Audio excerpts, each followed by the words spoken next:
Alléluia, Alléluia, Alléluia, Alléluia, Alléluia, Alléluia.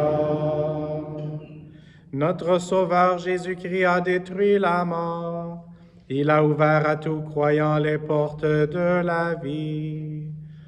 Alléluia, Alléluia, Alléluia. Le Seigneur soit avec vous. Évangile de Jésus-Christ selon saint Jean. En ce temps-là, Jésus disait aux foules, « Tous ceux que me donne le Père viendront jusqu'à moi, et celui qui vient à moi, je ne vais pas le jeter dehors, car je suis descendu du ciel pour faire non pas ma volonté, mais la volonté de celui qui m'a envoyé. Or, telle est la volonté de celui qui m'a envoyé, que je ne perde aucun de ceux qu'il m'a donnés, mais que je le ressuscite au dernier jour. Telle est la volonté de mon Père, que celui qui voit le Fils et croit en lui ait la vie éternelle, et moi, je le ressusciterai au dernier jour. » Acclamons la parole de Dieu.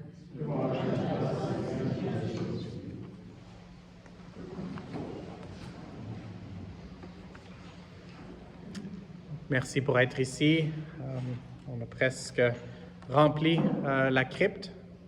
Et le Seigneur veut nous remplir de son espérance, nous remplir de foi, nous remplir d'amour, de charité. Et puis, Monseigneur Terry a déjà mentionné, mais une de nos intentions, et on va prier un peu plus tard pour plusieurs prêtres qui sont décédés, et entre autres, notre archevêque émérite, Marcel Gervais. Et quand on est appelé à prêcher, il faut le faire à partir de la parole de Dieu, mais souvent aussi à partir de ce qui est autour de nous. Hier, on a célébré tous les saints, et il y avait une référence à notre sanctuaire. Et donc aujourd'hui, on est dans la crypte. C'est un changement de décor pour plusieurs de nous qui sommes habitués à être à l'Eucharistie en haut, dans le temple magnifique. Il y a aussi une magnificence et une simplicité en même temps dans cette chapelle qu'on appelle la chapelle de l'archevêque, qui est la crypte. Et donc, en regardant autour, et c'était de mémoire parce que c'était ce matin, je me suis souvenu qu'ici, dans cette belle chapelle, on a un élément qui nous rappelle ce à quoi on est appelé, à la mort, à participer dans la mort et la résurrection du Seigneur Jésus-Christ. Et j'aimerais pointer l'attention vers notre baptistère qu'on a ici, où on voit Saint Jean le Baptiste avec Jésus. Et puis, dans la deuxième lecture, on a entendu parler d'engloutissement. Ce n'est pas une parole qu'on utilise peut-être à tous les jours, mais aujourd'hui, c'est une des paroles qui m'a frappé. La mort a été engloutie par la victoire. Et je me souvenais d'un chant « Ô mort, où est ton aiguillon ?» mais un chant qui disait, qui parlait vraiment de la victoire du Seigneur. Donc, sur la croix, Jésus nous a donné les sacrements, entre autres de son cœur transpercé, a jailli l'eau et le sang, et donc l'eau qui nous rappelle le baptême. Et donc, c'est de là qu'on reçoit la victoire du Seigneur, puis c'est de là qu'il faut accepter de participer à sa mort pour pouvoir aussi participer à sa résurrection. C'est ce qu'on a entendu dans l'Évangile, répété même quelques fois aujourd'hui, la volonté de celui qui a envoyé Jésus. Et donc, ça, c'est la volonté de qui? C'est la volonté du Père. Et puis, ce qui a été dit dans cet Évangile, c'est que je ne perde aucun de ceux qu'il m'a donnés, mais que je les ressuscite au dernier jour. Puis ensuite, en toutes lettres, telle est la volonté de mon Père. Et puis Jésus, juste pour mettre l'emphase sur le point qui est important, et comme un bon enseignant, il a redit que celui qui voit le Fils et croit en lui ait la vie éternelle, et moi, je le ressusciterai au dernier jour. Et donc, on a des gens, et peut-être que plusieurs de vous avez éprouvé des décès dans votre famille cette année. Et donc, c'est notre espérance, c'est notre foi de savoir qu'en participant au mystère de la mort du Christ, on peut aussi participer à ce mystère. On ne peut pas dire qu'on peut tout comprendre, mais à ce mystère de l'immortalité, de la vie éternelle qu'il veut nous donner. Une des paroles aussi qu'on a entendues dans l'Écriture était impérissable. Et donc, c'est le Seigneur qui nous donne ce caractère impérissable.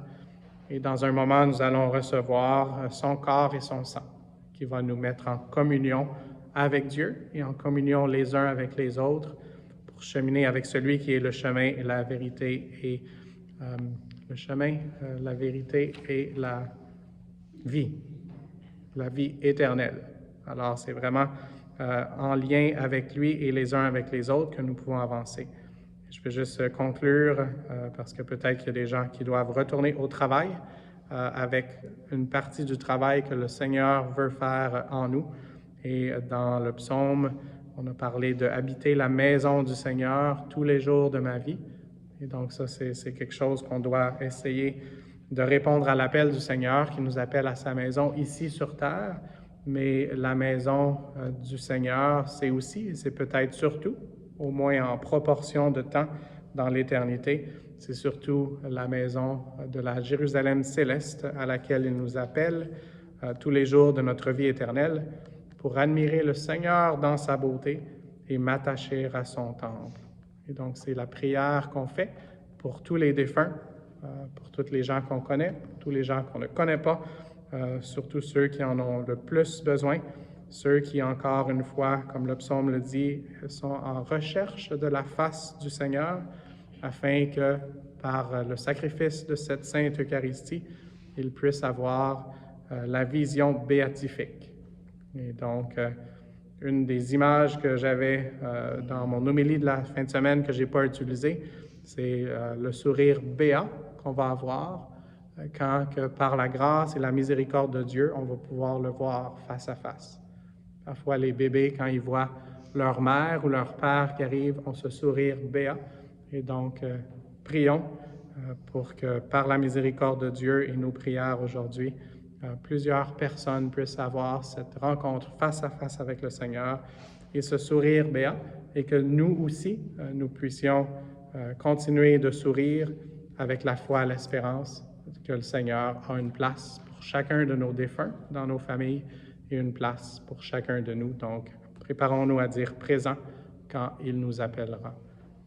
Et on demande l'intercession de la Sainte Vierge Marie, dont on a aussi la belle statue ici, pour nous aider à dire oui, comme elle l'a toujours dit. Amen.